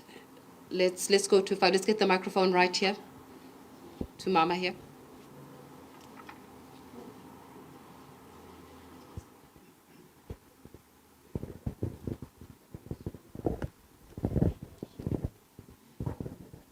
Thank you very much. I have a question. Sure. We are convened here by civil society. I'm part of civil society. Does SAFA bar Ria from coming to the civil society to come and, because we're hosting her, we are the one who have called her here. Is there a rule that is saying that a nominee cannot come and be celebrated by people that she has been working hard for? Because we are the South Africans, we are the public, we are the ones who want to see transformation. We have also been supporting Danny Jordan, but we are saying right now, we want transformation and change, and we wanted to celebrate the nominee. So I'm asking a clear question. Yeah. Is there a rule that she has contravened, and that is why she is not here to celebrate the hosting by the civil society? We are South Africans. We want the nominee to come here because she's working hard for South Africans, and for women in particular. We're going to give an opportunity as well to Lurma to be able to answer those questions. Do I have a second round of questions before we go into those answers? One, just please remember your number. One, and then two at the lady on this side, and then three at the back for now. Do I have any more? Do I have at least two more? So it's one, and then two, and then three. I'm going to give up an opportunity first before I move on to the next round of questions to get those answers. Let's start off with Benjamin's question at the back there as well, Mr. Mumble. This is regarding how you were in support of Danny Jordan during the structures, and also as somebody who wrote the laws, does that mean that the laws can be challenged and actually the vote and the election be declared null and void? Yeah, thanks very much. Can you hear me? Thanks very much, Benjamin. You know, your question, I'm not so sure whether I want to make this about me. This is about Ria. You know, and I want us to focus the attention on Ria. It's not about Danny Jordan, because it's not him that's called this gathering here today. It's civil society who wants to see change in South African football. But no, I would want to ask you to tell me where it is that you've seen me defending Danny Jordan in public. Just show me one instance. If I was defending anything, I was defending South African football and South African Football Association. I've never defended an individual. So, but we can take that up at another time. Let's not make this about me. In terms of the rules, yes, the rules can be challenged. The way you construct the rules is in a way if I can just step back a little bit, and the lawyers will help me out on here. When you put together a set of rules, and particularly a constitution, there's a basic structure to a constitution. And that basic structure has elements of fairness, of transparency, of separation of powers, and all of those related things that divide the responsibilities of the organization amongst different bodies within the organization. That's how you bring and you construct a constitution of an organization. And to make sure that you have rules and regulations that speak to the aims and objectives of the organization. And so to that extent, when you put those rules in place, there is always the issue of making or providing an opportunity and some language in those rules for those rules to be challenged. So when we talk about the rules that were there, I think those rules are still valid and can be used. As I said, they have not been rescinded. It's still there, so they can't come and tell you, no, those things are no longer in the Constitution, because that very same Constitution says in order for a decision not to be valid anymore, it needs a 2/3 majority vote for that rule to be rescinded or that decision to be rescinded. So the SAFA Electoral Code, as far as I am concerned, is still valid, as much as it's not in the current Constitution. The SAFA Electoral Code of Conduct that would have prevented this thing from happening is still valid because it was passed by a Congress. You can't have an executive body now coming and saying, no, that's not valid anymore. They can't. They don't have the power to overturn the decision of a Congress. That's a collection or collective of the membership that took that decision, and only a 2/3 majority can actually rescind that decision. There are decisions that have been taken by Congress that are just roundly being ignored. So finally, and to conclude on Benjamin's question, we've had fights internally.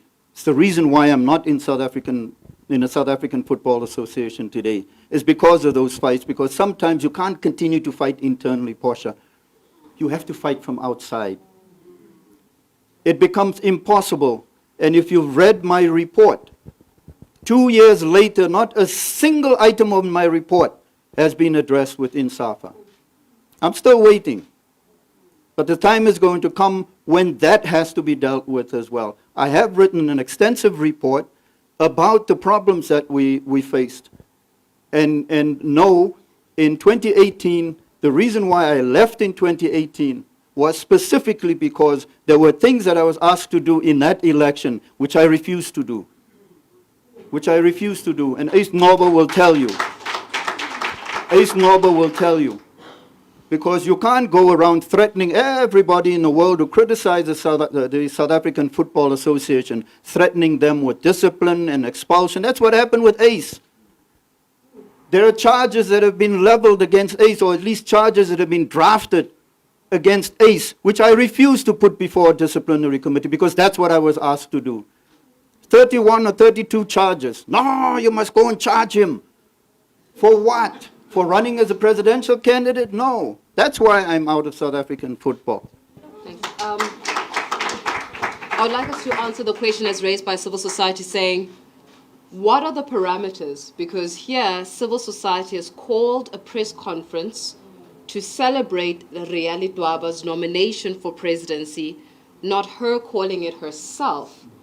So legally, what are we saying to civil society who actually organized and extended an invitation? Can they still do that? Can she be barred?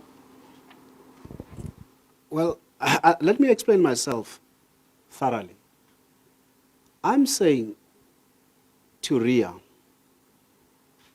there's nothing coming here to address civil society.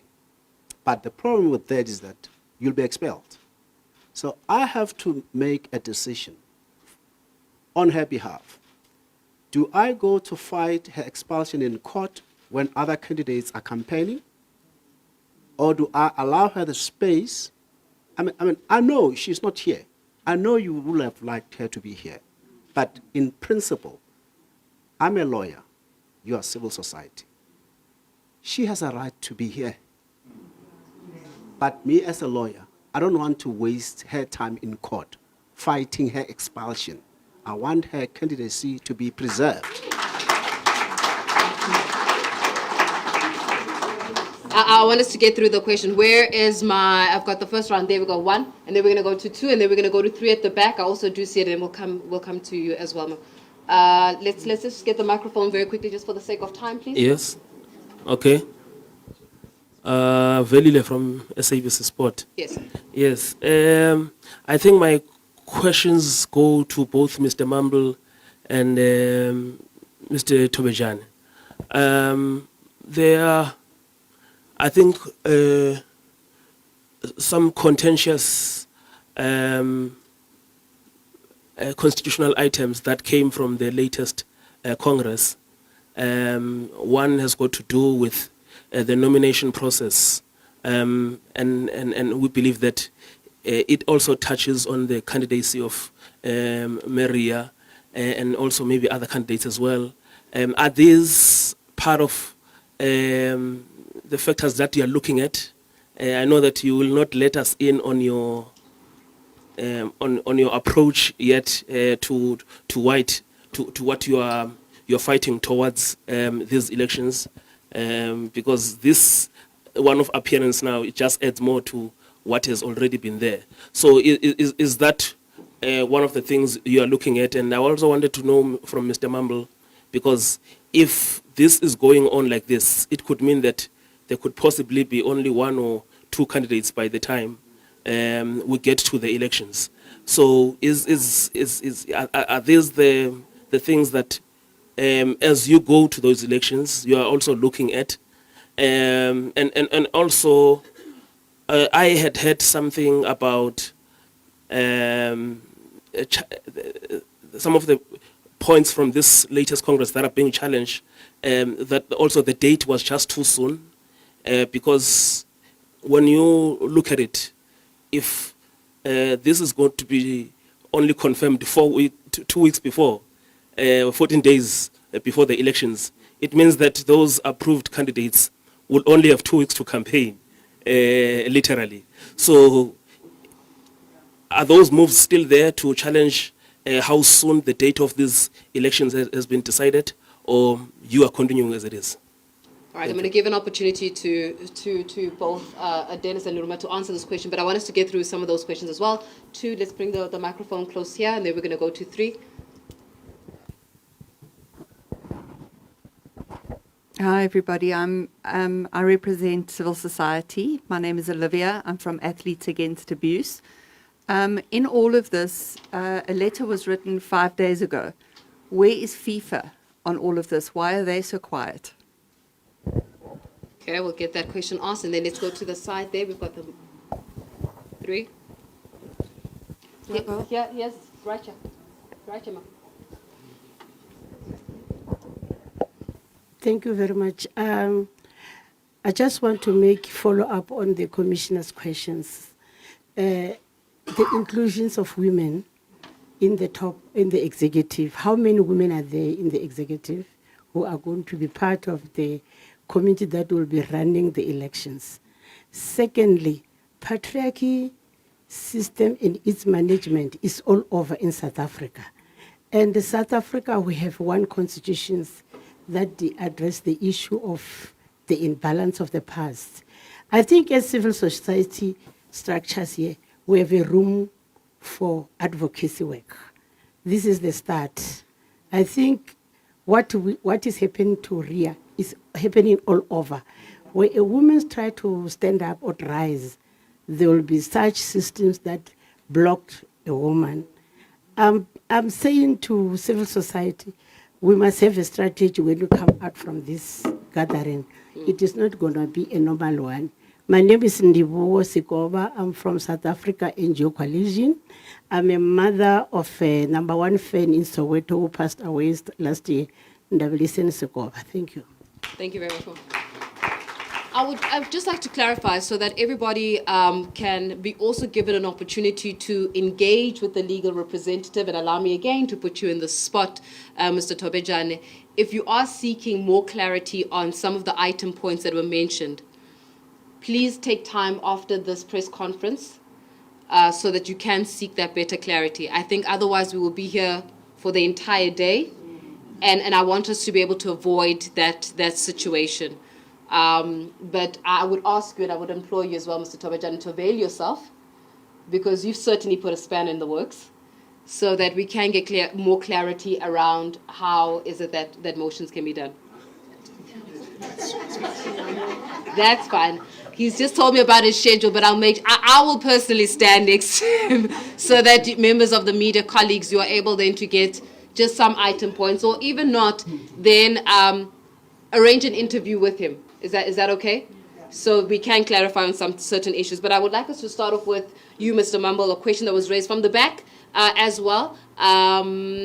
We've got one more. What's we've got a last one, the last question. I can only take one more. Benjamin, I do arrange a time. Let's take one more. It's not for him. It's not for him. Okay, no. Arrange a time. That the Mumble, also you are the man in the hot seat, so we'll also arrange for time as well for that one-on-one and for clarity. Yes, ma'am. Good afternoon. I have a quick one. I just want to find out, is the sports ministry aware of what's happening at SAFA? And if they're not, how do you get them involved? Mpumi Manyis.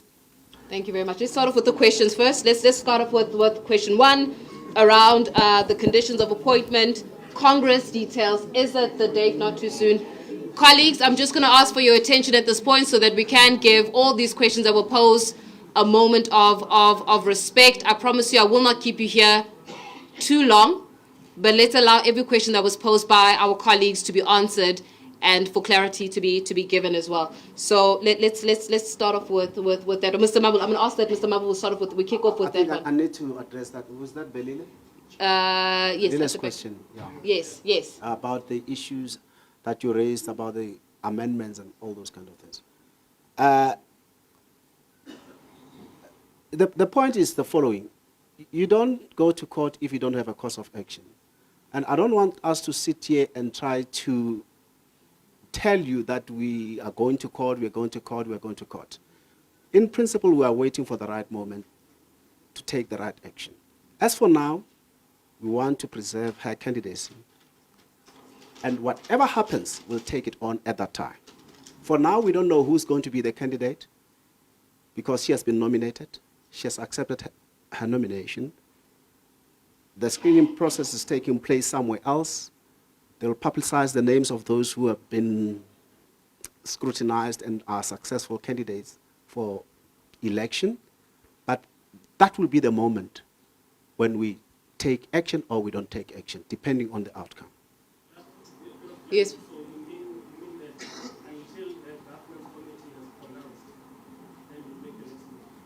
Well, for now, we don't know what's happening. Like Mr. Mumble said, you have a match between Chiefs and Pirates, but there are no rules. Football is predictable. When you go to play a match, you know what is an offside, you know what is a penalty, you know everything. Even the rules of elections are predictable. You cannot keep on changing as you go along. So we're not here to debate that. We know what's happening. Rest assured, everything is covered. We are on par. Mr. Mumble, let's take on the issue around Congress as well as the 14 days aspect around campaigning. Again, this is also a response to Chapo's question. The issue there is no fairness, and another element of the lack of fairness is the fact that SAFA has 63 members that cover every single inch of this country. And if you give a candidate 14 days to go and canvass those 63 members, you'll have to do at least 4 members per day in that 14 days. It's impossible. It's impossible. And it was deliberately said so because I know from the past how they did that. So it's impossible for a candidate to go around and introduce themselves, or candidates to introduce themselves and have 14 days within which to do so. You can't have a fair election to that extent. Velile, your question about the Constitution, it's a very toxic Constitution. And you know, there's a lot to talk about, which we can address later after this or at another time. But the biggest problem in this constitution is that the members of SAFA, those 63 members of SAFA, have no powers in the constitution. Now somebody is going to come and tell me, hey, but you know, the members have rights in that constitution. Yes, members have rights in the constitution, but the powers of Congress have been completely gutted. You know, I've said the Constitution itself has a basic structure. One of those structures is the division of powers amongst the various bodies of the organization. There's the powers of Congress, there's the powers of the NEC, there's the powers of the judicial bodies, there are the powers of the standing and ad hoc committees, there's the powers of the General Secretariat, all spelled out in the Constitution. What did they do with this Constitution? They took the powers of Congress completely out of the Constitution. It doesn't exist anymore. The powers of the highest decision-making body, supposedly, in SAFA, has been taken away. It's not in the Constitution anymore. And then they say, the temerity to say, no, those powers are embedded in another article, but that article speaks to the agenda of Congress. Those are not powers. Those are items that you're allowed to discuss in an agenda that somebody else controls. And only certain items in the Constitution are included in that agenda. So you no longer have bespoke powers of the Congress, the membership of the organization. There's no powers sitting in the Congress anymore. And I'll leave it at that, is that they have completely gutted the SAFA Constitution. And they are talking about the Constitution being FIFA aligned. It's the one thing that I've done for the last 3 years. I've been attending the FIFA Law Annual Review. FIFA for the last 3 years has been running a course or a program that deals with FIFA jurisprudence and how FIFA promotes the football law. And what I can tell you is that they have not done anything to align the SAFA Constitution with the FIFA Constitution. It is not happening. It doesn't exist. And I can tell you point by point how it doesn't exist. But that's for another time. The question then was, which followed on, where is FIFA then in that regard? I don't know. I think you probably would have to. I'm going to speak to Ria's campaign. Maybe I'll go and discuss some issues with them to see where they might need some assistance. But I don't know exactly where FIFA would stand on this thing. FIFA is a very strange animal. It has 211 countries that belongs to it. And one of the principal things is that FIFA cannot interfere in the internal affairs of its members unless there are three major criteria that happens. One is the association must become dysfunctional, completely dysfunctional. Number two is that there are serious governance problems within the organization. I think this qualifies as one of them. Serious governance challenges. And the third pillar of under which FIFA will intervene is if there is government interference in football. Unfortunately, that's the reality, but not under all circumstances, under certain circumstances, because SAFA is still governed by South African law, so it can't oust the jurisdiction of South Africa, of South African law. So in that sense, yes, it's not like government must be afraid to intervene, no. There are certain instances, like for instance in elections, FIFA does not want government to interfere in its members' elections. That's why it prohibits members, or at least government officials, from being involved in electoral campaigns or oversight committees. But yeah, those are the three major criteria that FIFA has used. Even recently, I think a month or two ago, they put Namibia under administration from FIFA side because of the problems in the Namibian Football Association.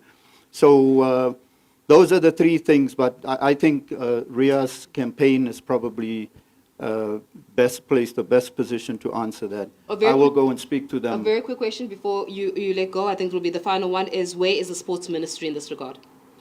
I can't tell you that.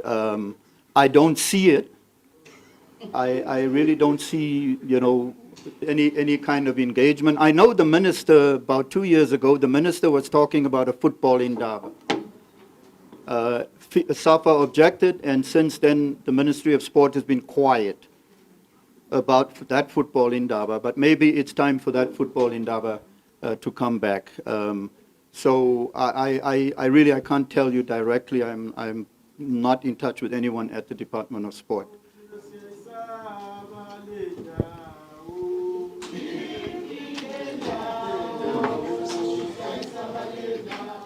Colleagues, I'm going to ask before, as we're about to wrap up this press conference, may I kindly request that if you may, you can also go downstairs. We've got refreshments that are served. I know that we've kept you for quite a long time. We do apologize once again for the turn of events, but please make your way downstairs and get some refreshments. And of course, this is how we'll conclude this press conference. Thank you so much to all of you for your time.